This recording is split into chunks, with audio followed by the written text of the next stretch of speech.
almost thought it was junk mail and, threw it away. And, it said, hey, the job is yours. And, I decided, wow, this is a kind of amazing opportunity. So I went and did that, and then ended up trying to take auditions from there, which I can tell you was not easy. Oh my gosh. So, because I kept sort of shooting at things, so to speak, from Hong Kong. You would travel back to take auditions? I sure did. Oh my gosh. That's crazy. I auditioned for English horn of the San Francisco Opera. And the conductor of the Hong Kong Phil in those days, David Atherton, wouldn't let me out of the program that week, which was like this massive all-Stravinsky thing. So I flew on Sunday morning, and I arrived in San Francisco on Sunday morning an hour before I left Right. because of the international dateline, and was, totally wiped out, and, went to my mom's house and slept. And then I had the audition the next day, which, needless to say, didn't work out very well. But I thought I played pretty well under the circumstances. But I guess to answer your question about when I knew I was going to be an English horn player, I think it was maybe 1986. It was just prior to that Hong Kong audition. I auditioned for English horn in the Denver Symphony, now the Colorado Symphony. But that was pretty successful for me. I think there must have been, 60 or so auditions, and I got down to like the final 4 or so for an English horn job. Mm-hmm. And so I thought, maybe I can do this. Maybe the English horn is for me. So that was the turning point. That was a turning point. Yeah. Well, it's interesting, looking from the outside, it seems like a direct shot to Boston, but it's never really that easy, is it? No, it sure wasn't. And later on, we'll perhaps talk about a sort of reed-making turning point, and also how that impacted my making it into the BSO. But that all happened in the San Antonio Symphony, where I played for a couple of years. Well, we really appreciate your candidness about your journey, and my heart was growing warm when I heard you talk about all your teachers and the influences. I'm wondering if you could share with us the nuts and bolts of your English horn reed-making process. So first, what instrument do you play on, and your gauge and shape and staples? Sure. And anything else you think would be of interest? Yeah. Well, I'm really pretty much a Larrey player through and through. My whole career, I love Larrey instruments. Having said that, I also have a 30-year-old Laubin English horn, made by Al Laubin primarily, I think. That is a beautiful instrument that I play quite a bit. For the oboe, my current setup is kind of an odd thing. I play an AK top joint on a B series bottom joint. Whoa! That has no F resonance key. So it's sort of evolved to this point because. Look, in the BSO, what do? I play English horn, but sometimes I play second, a lot of third. Very occasionally I'm entrusted to play, first on something if, whatever, the principals aren't around. And I feel honored that, they trust me to do that, but it doesn't happen very often. But I'm a pretty good reed maker, but I got sick of being flat in the low register. For second, I got to be in the right place, and I hate biting the reed, and So it was at the IDRS convention. My goodness, 10 years ago. I think, Margaret, I know I saw you there. That was at Tempe. That was in Arizona, right? Yeah, Arizona. That my buddy Rob Walters said, hey, you should really go try those Howarth oboes over there. They're really doing something good, and I really liked one, and bought it, and I played that for a while in the orchestra because indeed I found the low octave notes to be pretty comfortable. But then in working with my friend and colleague John Ferrillo, I found this B series oboe, well, the whole oboe really, but especially the bottom joint, that also feels very comfortable and has a sound I really like, and also, if I may say, I think it fits well in this section. I think that we all play Larrey oboes primarily anyway.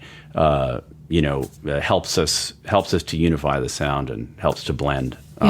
So I I like to try to stick to that if possible. I do like my Howarth oboe. I play it sometimes for things, or pops or whatever. And this is not to say anything negative about either company. I think they're both excellent oboe makers. Just different approach. So so that's my story about instruments. For gougers, I primarily use machines made by John Frollo and the Harvard Double Reed Company. I hasten to add, because I work so closely with him, that I'm going to recommend his equipment and his knife sharpening system and things like that. But I don't get any remuneration for that. He didn't ask me to do that. I'm just doing it because I really think it's incredibly well made stuff and works really well. Yeah. And I have my students use it too. So I use his gouging machine equipment. I also have a Ross English horn gouger I love that is slightly modified to be a little bit offset. That I did that work in San Antonio with another gouger guru, I call him, which we'll get to, Mark Ackerman, the retired first oboe player there. So that's my main gouging equipment. For shape, I have, like my friend Russ DeLuna, I probably have, I don't know, I think maybe 10 or so English horn shaper tips. But pretty much the last 20 plus years, I have just used the same shaper tip, and that is a Falstaff Adam shaper tip company. I like the robustness of the sound, and I find that I can get a rich sound fairly quickly with that, which is important for me. For staples, I bought so many staples so many years ago that I don't even know what the make is of them anymore. I just know that they fit my mandrel. This is a curious thing. I have two mandrels that are fairly similar. They're, maybe not absolutely identical, but they're very close. It's basically a Leray mandrel. I usually choose English horn staples with collars. I tried to figure out why makers put this, sort of strange band of metal on the bottom of the tube of some English horn tubes, and I finally concluded that it's just structural, because if they make an English horn staple out of metal that's maybe a little too soft, it's easy to bend it, and so I think that the reason for the collar is just to keep that circular on the bottom. Do you use any type of fish tubing or anything else to keep the staple on the vocal? That's a great question. I absolutely do that. And I found some tubing that I like, which is super squishy. That's the best way to describe it. So it's really easy to use. Yeah, it's a technical term there, squishy. Squishy. It's not like hardened. What do you call it? Sort of aquarium tubing. You can buy it here in Boston Double Reed, which is this company that's run by this wonderful Japanese repairman, Chikao Inomata. He sells this stuff. And so basically what I do is I cut a fairly sizable chunk of it off, and I put it on the bocal. So a lot of my colleagues, like to put the tubing, if they use tubing at all, they put it on each reed, and that's fine, that works well. But I decided to do it the other way around, because I found that I could more consistently judge the crow. Because if you put tubing on each reed, that's fine, but you need to put it on sort of the same kind of length, right? And then you need to think about, how is this going to affect the crow? And I think it does affect the crow. That's super insightful, of course, because it sort of lengthens the reed, essentially. It does, yeah. Right. So Brilliant. If you're doing it consistently, then, have at it. That's fine. But so with the squishy stuff, the advantage is that I can literally just sort of shove that reed, underneath it. I literally, push it down hard underneath the tubing, but it's so soft that I can change reeds in less than a second. It's like it doesn't impact the speed with which I can take a reed off and put a reed on. That is a fantastic tip. Mark Chudnow makes these beautiful tubes, right, with the sort of O-ring on them, and I think those Those are excellent. I know people use those very successfully. They stay on the vocal very well. Touch wood, I've never had a reed, fall off in my mouth while I'm playing, and hopefully never will. For me, the tubing is imperative. I know I have colleagues who don't use it and even think it affects the sound. I haven't particularly noticed that, but the bottom line is, the thing ain't going anywhere, right? Right. And I always think so. We go through all this trouble to choose the vocal, scrape the Right. reed, and then we have to worry about whether the reed's going to fall off. Like such a right? petty little consideration that can Right. keep us up at night. It sure can. Who else has to worry about that? I know. Trumpet players, right? do they have to worry about their mouthpiece falling off? No. I know. It's the cross we bear. It really is, yeah.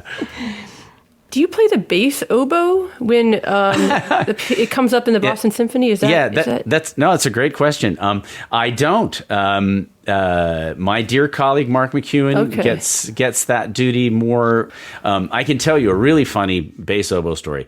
So I got this phone call. Let's see, I think it was summer of 1986, and I got called to play second oboe in the Great Chicago Symphony at Ravinia. Wow. On Strauss Electra. Oh, mm-hmm. And fortunately, I got this call 10 days before. So, I got the part, I got the score, I went kind of nuts, and, incredible opportunity to sit between my two heroes, right? Ray Still and Grover Schultz.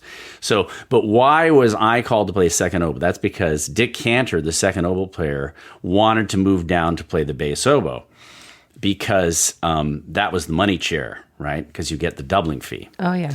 So he played bass oboe, and I sat down for the rehearsal, and Dick Cantor was sitting down there, and he started warming up. This is baseball season, right? And he was a character, Dick Cantor. He was a hilarious guy, and he starts warming up on the bass oboe. And what does he do? He goes, bum bum bum bum bum bum bum bum bum bum bum bum. He was just clowning around.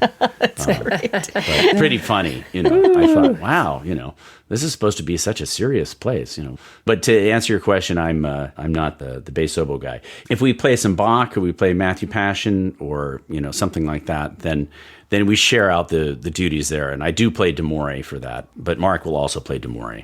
And we've even strong-armed John Ferrillo, and he's had to play D'Amore once or twice too. Well, yeah. We're going to move on to a very controversial topic here. I hope you don't mind, but yes. not at all. No, not at all. we like to ask those hard-hitting questions here. Yes, that's right. You guys are tough. Oh yeah. Only the best can hang in there with us. But micrometer measurements. Oh, micrometer. Yeah. I was wondering where you were going with that. That's right. Yeah. Probably a little bit of an austere setup for a simple question. But obviously you use a micrometer for your gouge cane, but how about for your finished reeds? That is a good question. I don't, but that doesn't mean I don't think you should. I think maybe it's a good idea. I just actually honestly haven't tried it. We'll talk later on about Mark Ackerman, who is kind of a reed and gouger guru for me, and I know he does that. He measures the heart, and I listened to my friend Elizabeth Masudnia's talk earlier, and I know she measures various thicknesses, right? Maybe the heart of the reed, et cetera, and she finds that to be a very successful reed making technique. Honestly, I got to try it. I've just been, whittling away all this time. Long story short, I haven't used a micrometer to measure aspects of the finished reed. What are your measurements for your gouge cane? They're pretty traditional, just speaking about English horn now anyway. They're 70 in the center, and they drop off to fairly thick on the sides, maybe 58, 57. I think this is an interesting thing to discuss, too, because oboe players, we talk a lot about like center thickness and side thickness, but then it's a little bit hard to determine, well, what do you mean by the side, right? Mm-hmm. Where on the side? So I learned from John Ferrillo, and I've learned a lot about reed making from him, a way to kind of more accurately drill down on that, so to speak. And so I look at the center thickness, but then I look at the measurement right at the top of the tie as another measurement. So the side thickness there, and then the side thickness under the ears. I would say that my thread thickness is also fairly thick. Now, this is just for English horn, right? So 70 in the middle, and then right at the top of the tie is about maybe 64, 63, pretty thick, dropping off to whatever it is, I don't know, 50, 59, 58 under the ears. That's really helpful. And it's interesting because it seems like it's very similar to